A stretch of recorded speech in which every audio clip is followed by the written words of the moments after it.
오늘 함께 이 누가복음 12장 말씀을 본문으로 해서 땅의 곡간 vs, 전 맨날 어렸을 때 저걸 vs라고 읽었었던 것 같은데 하늘의 배낭, 땅의 곡간과 하늘의 배낭의 어떤 대결, 이런 구도로 말씀을 좀 나누어 보려고 합니다. 2022년에 이제 제가 한국에 있을 때인데요. 그때 비가 많이 왔어요. 80년 만에 뭐 홍수다 뭐 이런 소식이 있었는데, 혹시 기억나시나요? 많은 매체나 뉴스를 통해서 이제 들어보셨던 것 같은데, 서울에 비가 진짜 많이 와서 강남이 이제 물에 완전 잠겼던 사건이 있었어요. 사진 한 번만 띄워봐 주시겠어요? 제가 올려드린 네네. 그래서 요런 사진이 화제가 됐던 적이 있어요. 차가 비에 다 잠겨가지고 차 위에 올라가서 체념하면서 나는 어쩌하나 이런 이제 굉장히 웃기기도 하지만 너무나 슬픈 이런 사진이 이제 이슈가 됐던 때가 있었습니다. 근데 이 2022년 이 여름 홍수 때 정말 안타까운 사건이 있었어요. 우리 성도님들 혹시 기억하실지 모르겠지만 신림동 반지하에서 세 가족이 이제 참변을 당하는, 사망하는 그런 사건이 있었습니다. 혹시 기억나십니까? 그래서 그것 때문에 많은 사람들이 추모하고 안타까워하고 이랬던 것 같은데, 그 슬픈 상황을 보면서 한 국회의원이 이렇게 얘기합니다. 제가 읽어드릴게요. 이번에 신림동 반지하에서 마음 아프게 죽은 그 사건의 본질은 재난 불평등입니다. 같은 곳에 침수가 됐는데 어떤 곳에 사는 사람은 문제가 없고 어떤 곳에 사는 사람은 재산 피해를 입고 어떤 곳에 사는 사람은 생명을 잃습니다. 이 재난 불평등이 정말 우리의 아픔입니다. 이렇게 한 국회의원이 한 이야기를 제가 기사로 접했던 기억이 있습니다. 이 국회의원의 말을 잘 생각해 보면 우리가 살고 있는 이 시대는 정말로 양극화된 시대라는 것을 우리가 알 수 있습니다. 뭐 경제, 뭐 문화, 또 뭐 교육, 모든 분야에서 우리는 정말 양극화된 시대를 살아가고 있습니다.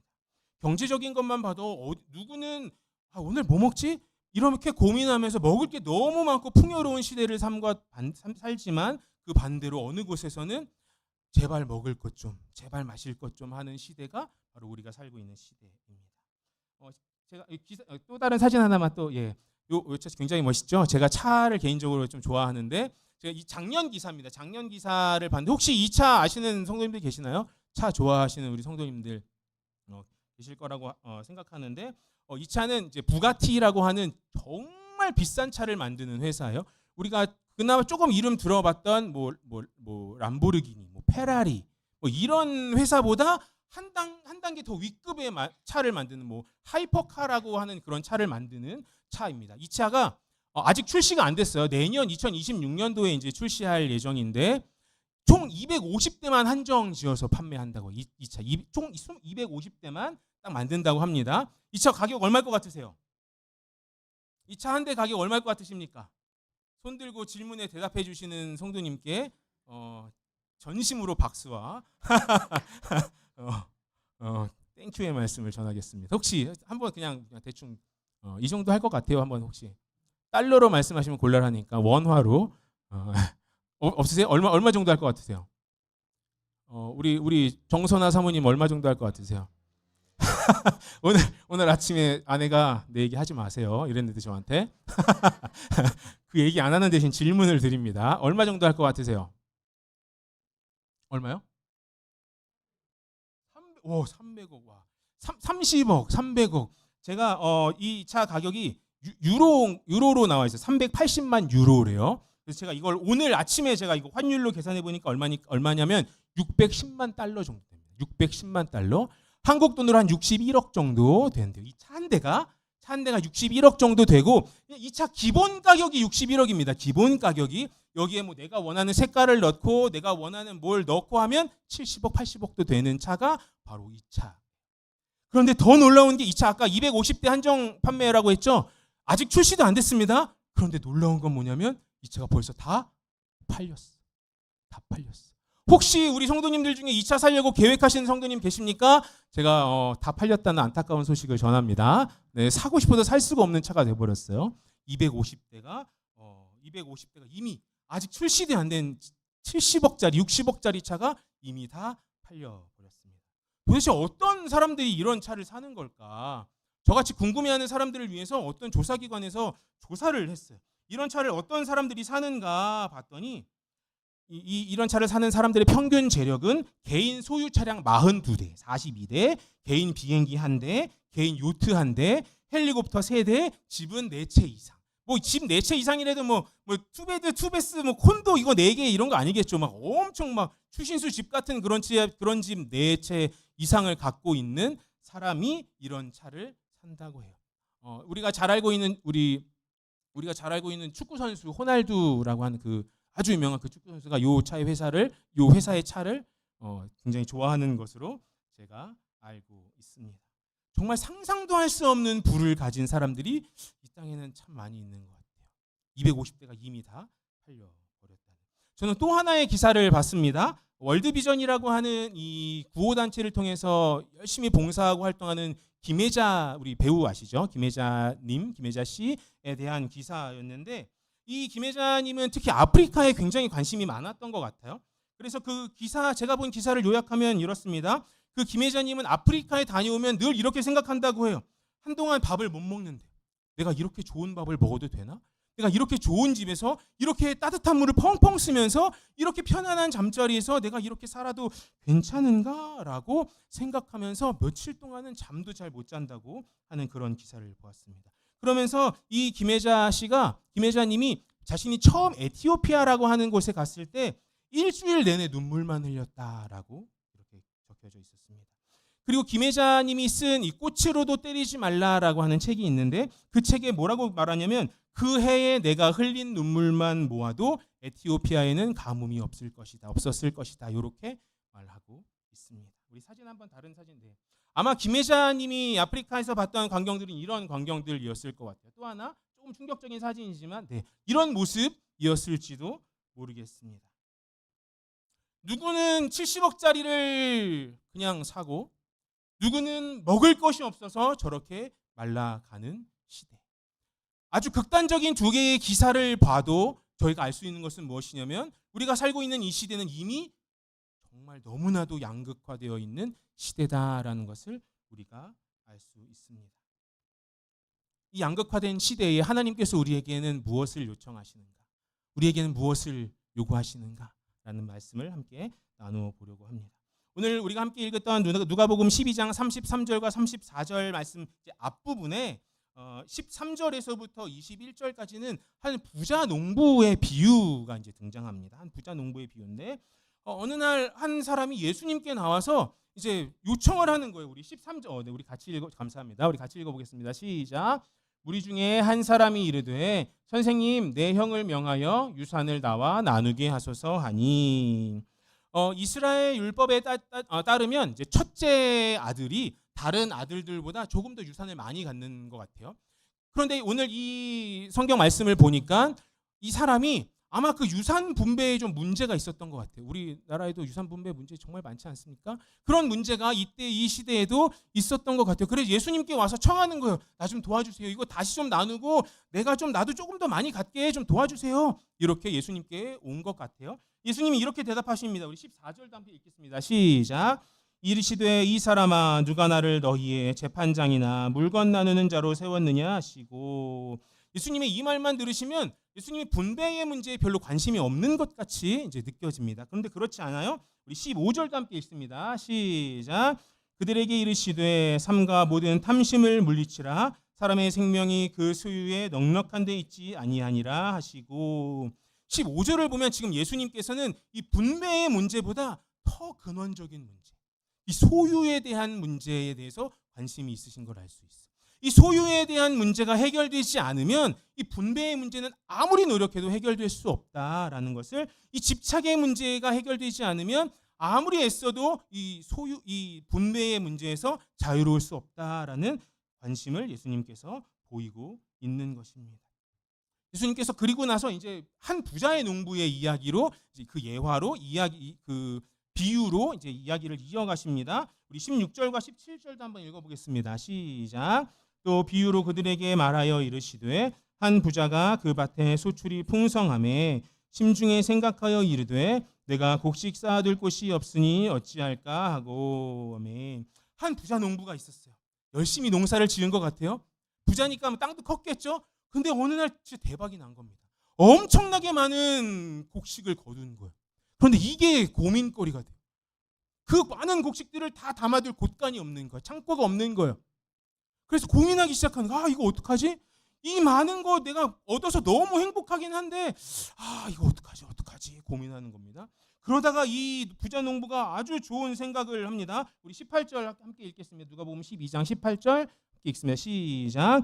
또 이르되 내가 이렇게 하리라. 내 곳간을 헐고 더 크게 짓고 내 모든 곡식과 물건을 거기 쌓아두리라. 이제 부자 농부가 아주 좋은 생각을 했어요. 그래 이렇게 하면 되지. 이거 작은 곳간, 내 땅에 이 작은 곳간 없애버리고 더 큰 곳간 지어서 이거 다 넣어놓으면 되겠다. 맞아, 이렇게 좋은 생각이 있는데 라고 생각하고 그 다음에 스스로에게 뭐라고 말하냐면 19절도 한번 읽어보겠습니다. 시작. 또 내가 내 영혼에게 이르되 영혼아 여러 해 쓸 물건을 많이 쌓아두었으니 평안히 쉬고 먹고 마시고 즐거워하자 하리라 하되. 이제 스스로에게 말하는 거야. 됐다. 내 인생 이제 폈다. 끝났다. 이제 나 그냥 편안하게 살면 된다. 내 인생은 이제 탄탄대로다. 라고 이 부자 농부가 스스로를 위안하고 스스로를 만족해하며 이제 생각하고 이제 살아갈 것을 계획하는 것을 우리가 볼 수 있습니다. 다음에 이제 예수님의 말씀을 살펴보기 전에 여기서 잠깐 멈추고 한번 생각해 봅시다. 이 부자 농부에게 문제가 혹시 있습니까? 이 부자 농부가 잘못한 게 혹시 있다고 생각하십니까? 이 부자 농부가 나쁜 놈이야 라고 말씀하실 분 혹시 계십니까? 아니, 이 부자 농부는 아무런 죄를 지은 게 없어요. 자기 땅에 그냥 자기가 곡식을 심었고 그게 대박이 난 거예요. 그래서 내 땅에 있는 내 곳간을 헐고 거기 더 큰 곳간을 지어서 내 모든 그 소출들을 다 거기다 넣고 이제 됐어. 내 인생은 됐다 라고 생각하는 겁니다. 이제 됐어. 내 인생 됐어 라고 생각하는 거죠. 어때요 우리 성도님들? 부럽지 않으십니까?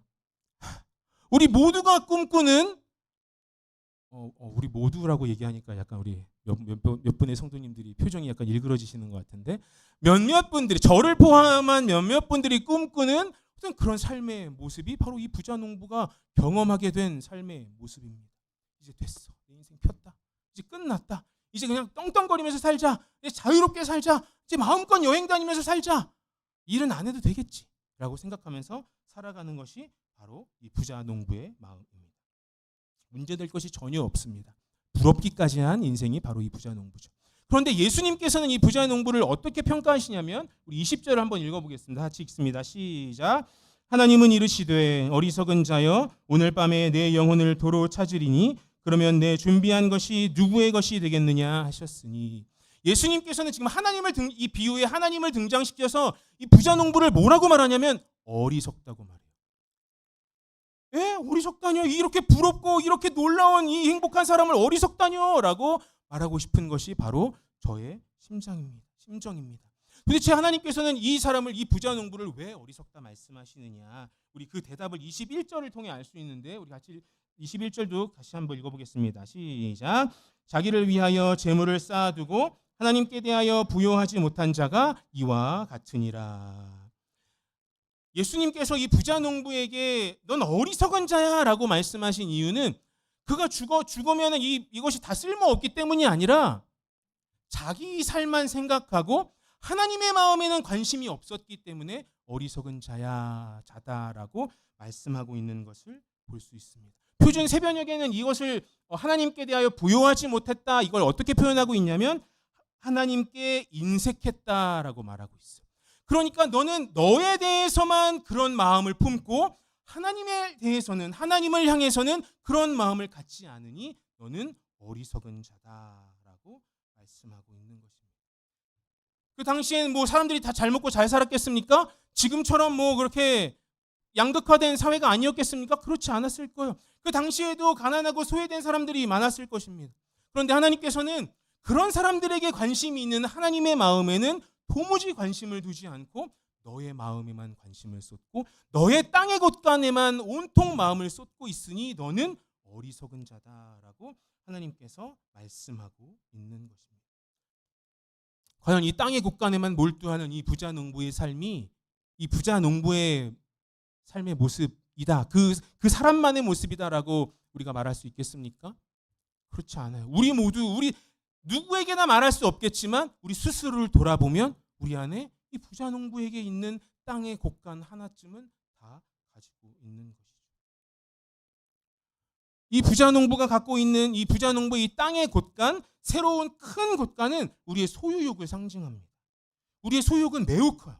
남들에게는 말하지 않았지만 우리가 갖고 있는 그 소유욕은 너무나 크고 그 힘은 너무나 강합니다.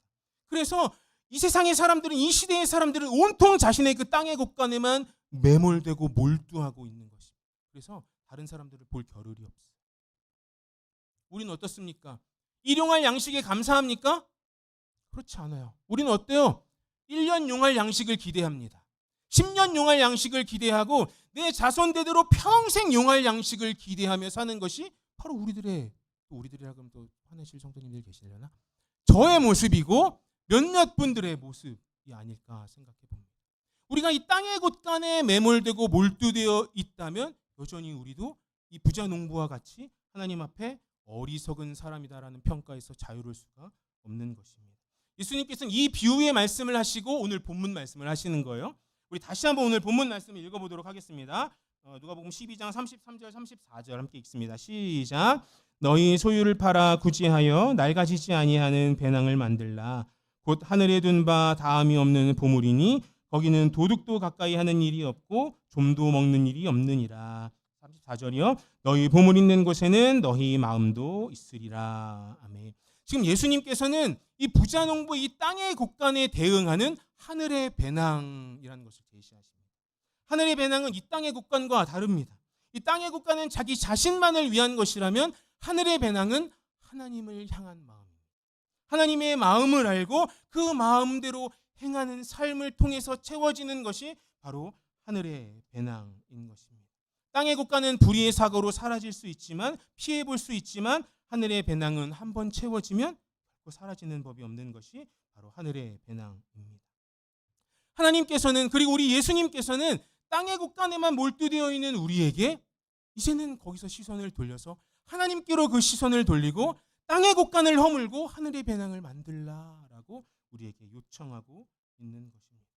본능적으로 짓게 되는 이 땅의 곳간, 그것을 허물고 하늘 배낭을 만들며 살았던 분이 바로 우리 예수님이고 그의 제자들이고 초대교회의 성도들입니다. 오늘 본문이 기록된 누가복음의 저자는 누가이죠. 우리가 다 잘 아시다시피 이 누가복음이 또 제가 저번에도 한번 이야기했던 것 같은데 누가복음의 저자인 누가가 또 하나 기록한 성경이 있습니다. 그게 무엇이죠? 바로 사도행전이죠. 네, 우리 누가복음 1장 3절 그리고 사도행전 1장 1절에 보면 데오빌로 가카라고 하는 이제 인물이 등장합니다.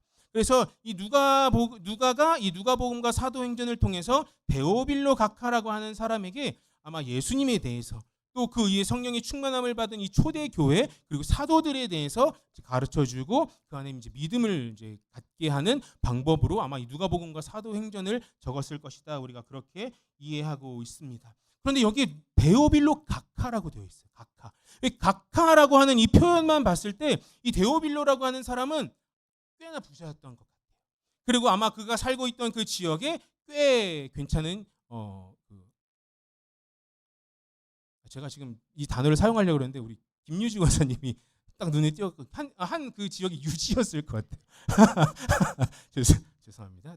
그 지역에 이제 꽤나 이제 그 능력이 있는 사람이었을 것 같아요. 그래서인지 이 누가복음과 이 사도행전을 기록한 이 누가는 다른 복음서와는 굉장히 다른 관점이 하나 있습니다. 그것은 부자와 가난한 사람들에 대한 관점이에요. 누가복음에는 유난히 이 부자와 가난한 사람에 대한 이제 이야기들이 많이 등장하는데 지금 12장 오늘 지금 함께 나누고 있는 12장 말씀에는 어리석은 부자 농부의 이야기가 나오고 16장에는 부자와 나사로의 이야기가 나오고 19장에는 우리가 잘 알고 있는 삭개오 이야기가 나옵니다. 이 삭개오 이야기는 특별히 이 누가복음에만 우리가 볼 수 있는 아주 특별하고 재밌는 이야기입니다. 그리고 더 나아서 사도행전을 보면 초대교회의 예루살렘 교회의 성도들이 어떻게 살았는지 우리가 너무나 잘 알고 있지 않습니까? 자신의 소유를 다 팔아서 서로 나누고 그것을 통용하여 사용했던 것을 우리가 볼 수 있습니다. 그러니까 누가복음과 사도행전의 맥락에서 보면 부자는 어리석은 사람입니다. 가난하고 소외된 자를 바라보는 그 하나님의 그 슬픈 마음, 하나님의 그 안타까운 마음을 헤아리지 못하는 그런 부자들은 다 어리석다라고 누가복음과 이 사도행전을 통해 우리가 알 수 있는 것입니다. 이 초대교회 사람들은, 이 초대교회 성도들은 무던히 그 마음들을 하나님께 두려고 했었던 것 같아요. 그래서 가난하고 소외된 사람들을 향해서 하나님의 마음을 품고, 그래서 자발적으로 자신의 소유를 내놓고 그것으로 서로 사용하고 했던 것을 우리가 볼 수 있습니다. 그것을 통해 이 초대교회 성도들은 저마다 가지고 있는 그 땅의 곳간을 허물고 하늘의 배낭을 만들며 살았던 것을 성경을 통해 우리가 볼 수가 있습니다. 몇 년 전에 제가 이런 기사 하나 본 적이 있는데, 또 하나의 사진 한번 보여주시겠어요?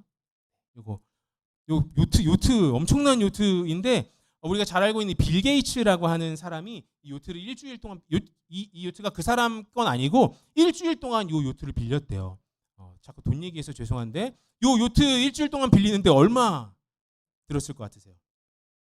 이 요트는 진짜 진짜 좋은 요트래요. 수영장도 있고 영화관, 뭐 헬스장, 스파, 뭐 별게 다 있는 이제 요트라고 합니다. 일주일 동안 사용료 얼마였을 것 같아요? 일주일 사용료.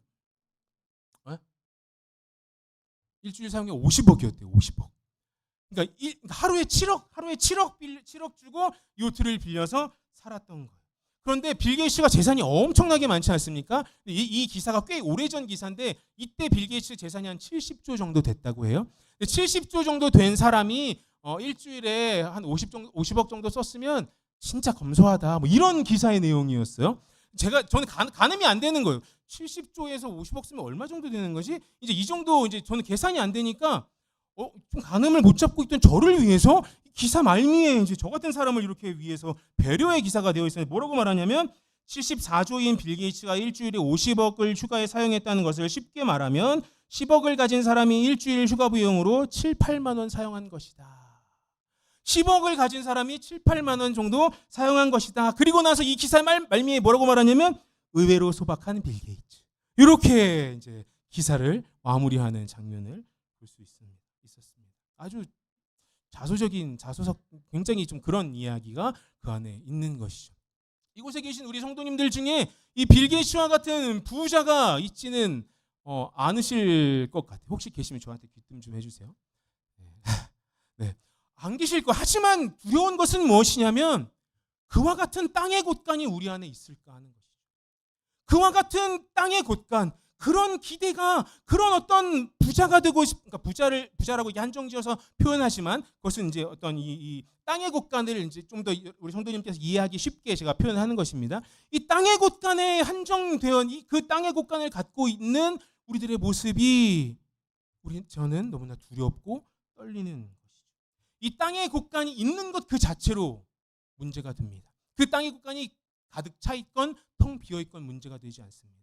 가득 차 있다면 그 땅의 곳간을 가득 채우느라고 다른 사람들을 돌아보지 않고 하나님의 마음을 신경 쓰지 않았다는 것으로 우리는 어리석은 자가 될 것이고, 땅의 곳간이 텅 비어 있다면 그 땅의 곳간을 채우려고 애쓰는 동안 하나님의 마음에는 도무지 관심이 없고 나의 땅의 곳간 채우는 것에만 급급하게 되어버리니까 그마저도 어리석은 사람이 되는 것입니다. 땅의 곳간은 우리를 어리석은 사람이 되게 합니다. 우리는 하나님의 마음에 관심을 두고 하나님의 마음을 닮아가려고 할 때 이 땅의 곳간을 허물고 하늘의 배낭을 새로 만들어갈 수 있게 되는 것입니다. 땅의 곳간은 하늘의 배낭을 만드는 것에서부터, 그것을 하늘의 배낭의 그 기쁨을 맛볼 때부터 이 땅의 곳간을 우리가 허물 수 있게 됩니다. 이제 말씀 거의 다 끝났습니다. 누가복음 아까 19장에 삭개오 이야기가 저기서 지금 말씀 거의 다 끝났습니다. 그러니까 막 이렇게 하는 누군가의 모습을 제가 목격했는데, 네, 매에는 위에서 보니까 너무 잘 보여요. 키가 작은데도. 네, 누가복음 19장에 보니까 삭개오 이야기가 나면 조금 좀 이따 나중에 이제 보여주십시오. 네, 나중에 조금만 이따가 띄워주시면 감사하겠습니다. 삭개오 이야기는 아까 말씀드린 대로 누가복음에만 등장하는 진짜 재밌는 이야기입니다. 너무너무 흥미롭고 재밌는 이야기. 저는 정말 이 삭개오 이야기를 좋아합니다. 왜냐하면 삭개오가 키가 작았어. 거기서부터 응원하게 되는 거야. 삭개오야, 넌 잘 될 거야. 이렇게 응원하게 되는 마음이 이제 삭개오의 이야기를 보게 되는 것입니다. 동질감이 느껴지는 거죠. 이 삭개오는 세리장이었어요. 세리장. 우리가 잘 아시다시피, 우리 성도님들 잘 아시다시피 그 당시 세리는 이스라엘 백성들이 유대인들에게 돈을 갈취해서 세금을 더 크게 세금을 걷어서 로마에게 바치고 나머지 세금은 자기들이 취하는 보통 그런 일들을 했던 사람들이 세리였고, 삭개오는 그 세리 중에 짱이에요. 세리짱. 세리 중에 대장이 바로 삭개오였어요.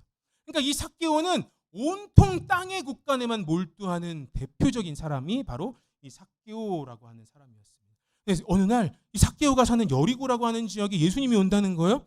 그러니까 근데 키가 작으니까 막 그때 당시에 우리 이상국 장로님이나 우리 이렇게 키 크신 분들이 이렇게 많이 있었나 봐요. 그래서 키 작은 저는 우리 예수님을 보고 싶어도 이렇게 볼 수가 없으니까 이제 큰 나무 위에 올라가서 이제 그 뽕나무라고 이제 말하고 어떤 돌무화과 나무라고 이렇게 말하고 있는데, 어쨌든 그 나무에 올라가서 예수님을 막 말하고 있는 거예요.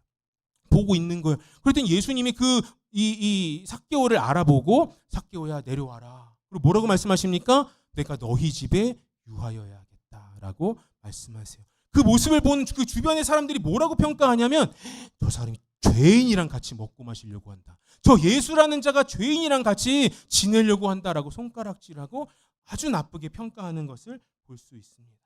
그 중간에 그러니까 이 삭개오가 예수님께서 삭개오의 집으로 들어가셔서 어떤 일이 있었는지는 아마 잘 몰라요. 기록되어 있지 않아서. 그런데 아마도 예수님이 삭개오와 음식을 잡수시고 천국에 대해서 가르치시고 말씀하지 않으셨을까 생각이 들어요. 왜냐하면 예수님의 보통 하시는 일들이 먹고 그런 가르치시고 하는 일들을 하셨기 때문에 그렇습니다.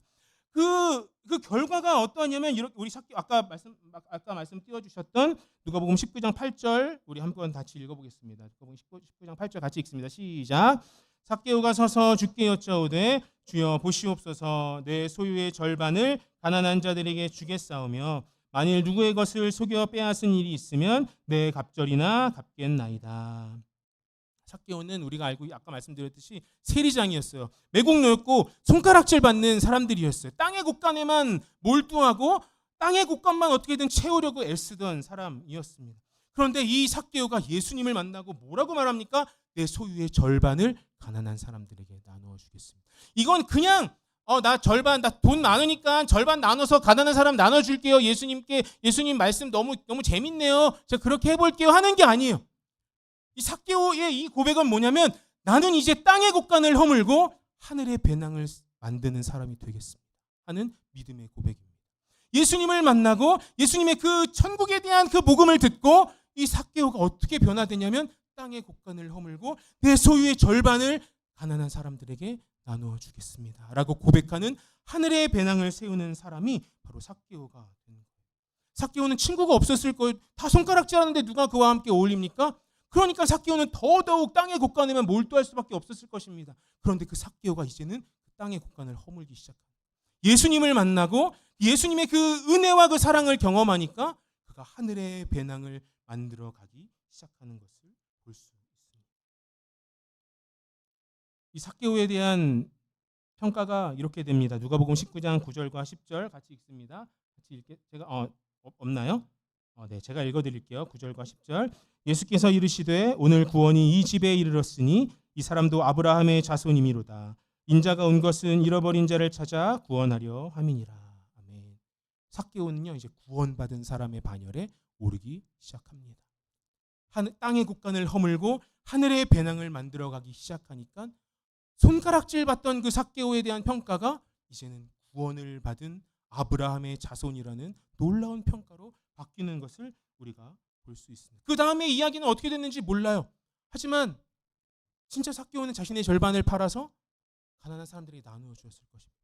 삭개오가 살고 있던 그 여리고 땅에 하늘의 배낭이 주는 기쁨이 가득했을 것입니다. 그리고 그 기쁨을 가장 크게 맛본 사람은 바로 삭개오 자신이었을 것입니다. 자신의 소유를 다 팔아 하늘의 배낭을 지어보니 그 안에 주는 참된 기쁨과 참된 만족을 이 삭개오는 누릴 수 있게 되었을 것입니다. 하늘의 배낭은 이 하나님의 마음을 아는 사람들만이 만들 수 있는 것입니다. 이제 제가 유익하게 읽었던 나사렛 선언이라고 하는 책의 한 부분을 읽어드리면서 우리가 만들 수 있는 하늘의 배낭의 모습이 어떠한지 그것을 제시하고 말씀을 마치려고 합니다. 제가 읽어봐 드릴게요.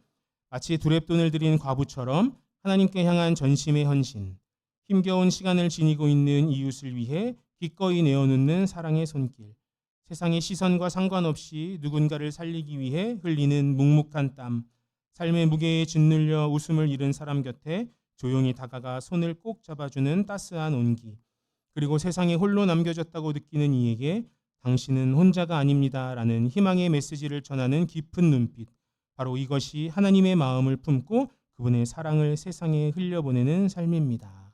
라고 기록되어 있습니다.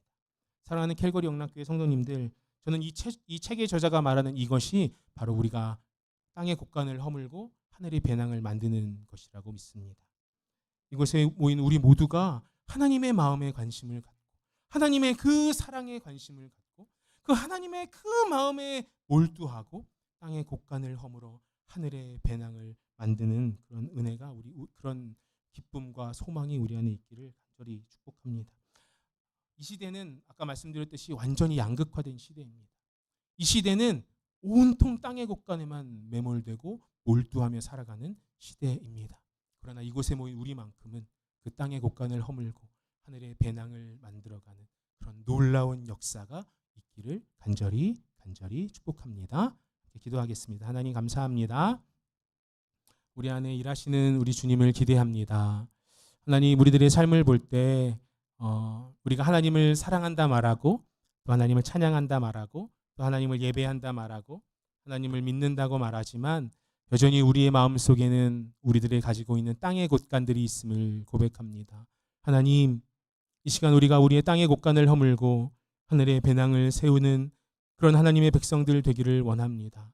땅의 곳간이 주는 기쁨에서 벗어나 그 소유욕에서 벗어나 하나님께서 주시는 참된 만족, 그 하늘의 배낭이 주는 참된 기쁨을 맛보고 누리는 우리 모두가 될 수 있도록 성령 하나님 우리들의 마음과 생각을 붙들어 주시고 인도하여 주옵소서. 그렇게 일하실 주님을 찬양하며 감사드리며 예수님의 이름으로 기도합니다. 아멘.